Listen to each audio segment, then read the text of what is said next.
पुनः स्थापना, अंग्रेजी में रेस्टोरेशन, और इसके ऊपर प्रकाश डालना चाह रहे हैं। ये न्यायालयों की जो भी एक्ट हैं, प्रत्येक एक्ट में रेस्टोरेशन का प्रावधान है, पुनः स्थापना का प्रावधान है। ये पुनः स्थापना प्रार्थना पत्र कोई कानूनी मुकदमा, कानूनी प्रक्रिया किसी अदालत में चल रही है और किन्हीं परिस्थितियों में कोई पक्षकार अगर तारीख भूल जाने के कारण या अदालत में आते वक्त कोई कैजुअलिटी हो जाने के कारण या बीमार हो जाने के कारण वो मुकदमे में पैरवी नहीं कर पाता है, तो न्यायालय उस पक्षकार के विरुद्ध एक पक्षी कार्रवाई का आदेश कर देगा और उसको गैर हाजिर कर देगा। गैर हाजिर होने के बाद वो पक्षकार अदालत में अगले दिन आने पर वो रेस्टोरेशन पुनः स्थापना प्रार्थना पत्र दे सकता है।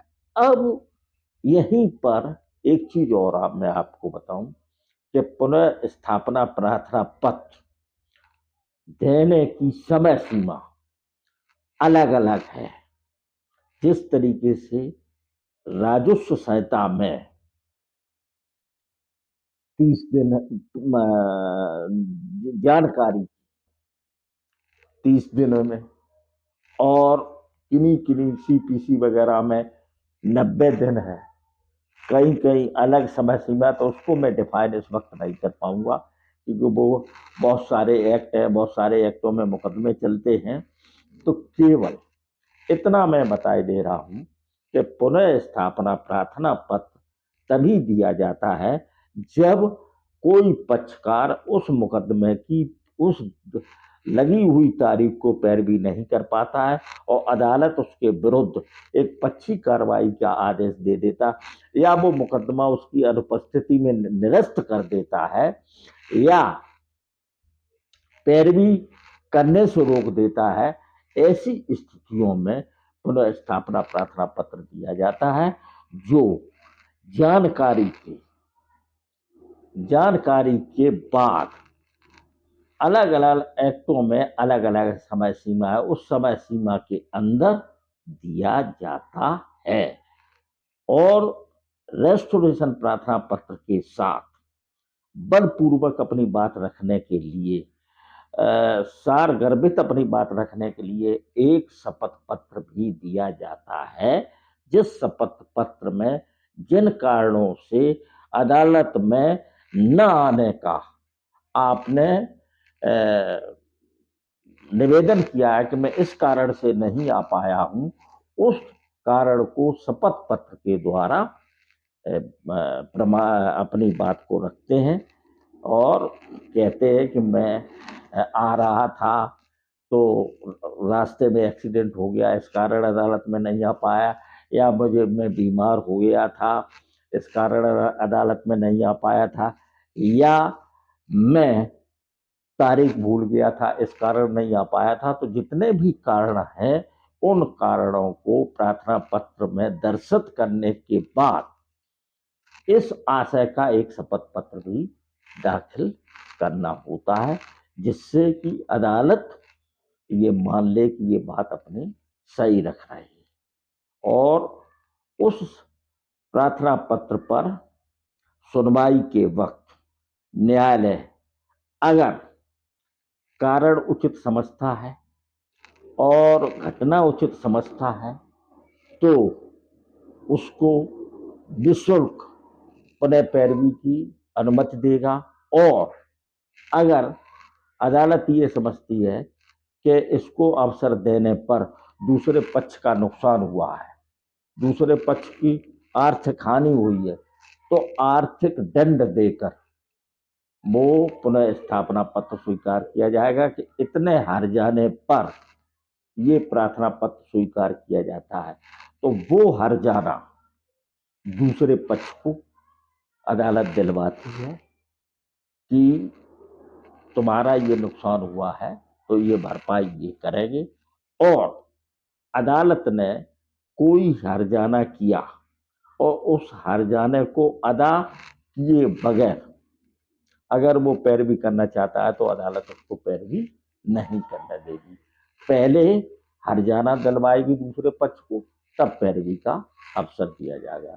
तो इस तरीके से मैंने आपके समक्ष ये पुनः स्थापना या रेस्टोरेशन संबंधित। हाँ, रेस्टोरेशन।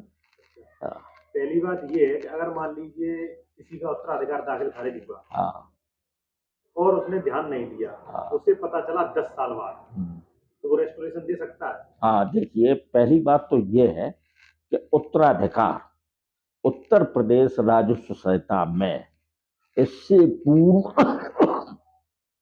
लैंड रेवेन्यू एक्ट के द्वारा उत्तराधिकार दर्ज होते थे, और कानून ये है कि उत्तराधिकार का जो प्रार्थना पत्र नामांतरण दिया है तहसीलदार महोदय के न्यायालय में, वो निरस्त नहीं होना चाहिए। लेकिन फिर भी तहसीलदार साहिबान जो है उत्तराधिकार प्रार्थना पत्र को निरस्त करते हैं, और निरस्त करने के बाद उसको दाखिल दफ्तर अगर कर देते हैं, उस मृतक का कोई उत्तराधिकारी घोषित नहीं करते हैं, तो 10 साल क्या, 20 साल बाद, 5 साल बाद, 50 साल बाद भी रेस्टोरेशन दिया जा सकता है।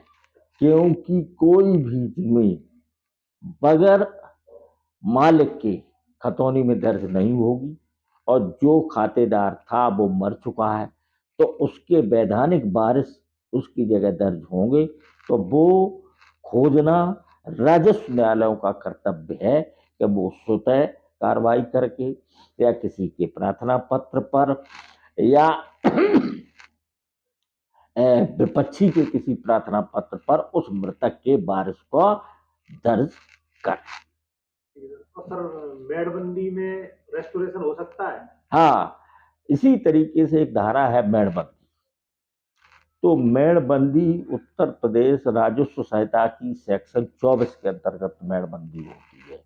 तो सेक्शन 24 भी इस टाइप की धारा है कि मेड़बंदी में मेड़बंदी की प्रक्रिया निरस्त नहीं हो सकती। मेड़बंदी के लिए अगर किसी ने खजाने में पैसा जमा किया है तो भूलेख निरीक्षक मौके पर नाप कराएगा, नाप करवाने के बाद पुंदी लगवाएगा। उस नाप की आख्या श्रीमान उप जिलाधिकारी महोदय को देगा। उप जिलाधिकारी महोदय अगर पक्षों से उभय पक्षों से उस आख्या पर आपत्ति आमंत्रित करता है। अगर कोई आपत्ति नहीं आती है या आपत्ति आती है, हर दशा में मेड़बंदी केस को निर्णित करना होगा। अदब पैरवी में मेड़बंदी का केस खारिज नहीं होता है। लेकिन फिर भी अगर कोई करता है तो उसमें भी पुनः स्थापना प्रार्थना पत्र दिया जा सकता है। एक बहुत बड़ी अपने कानून में, राजस्व कानून में, उत्तर प्रदेश के कानून में बहुत बड़ी कमी ये है कि अगर पब्लिक कोई गलती करे तो उसको तो दंड मिलता है, लेकिन यहाँ तहसीलदार ने, एसडीएम ने, एडीएम ने, डीएम ने किसी प्रक्रिया में राजस्व वादों के निपटारे में गलती की है तो उस गलती के सुधार तो होगा, परंतु जिनने गलती की है वो दंडित नहीं होगी। एक क्वेश्चन और ये है, जैसे कुरा दाखिल हो गया, आदेश भी हो गया, हमें समन तामील नहीं हुआ या ऐसा कोई दिक्कत है, हमें हो चुका आदेश, तो उस मैटर को पुनर्स्थापन, दिए गए आदेश को पुनर्स्थापन हो सकता है रेस्टोरेशन? बिल्कुल हो सकता है। अगर कोई कुरा है, कुरा लेखपाल के द्वारा दाखिल किया गया है और उस कुरे में कोई आदमी पक्षकार है और उसको सूचना दी जाती है, किन्हीं परिस्थितियों में वो सूचना उस पर प्रॉपर नहीं पहुंचती है, तो उसको जानकारी होने पर वो पूरा जो स्वीकृत हुआ है उसके पुनः स्थापना की प्रार्थना पत्र भेज सकते हैं।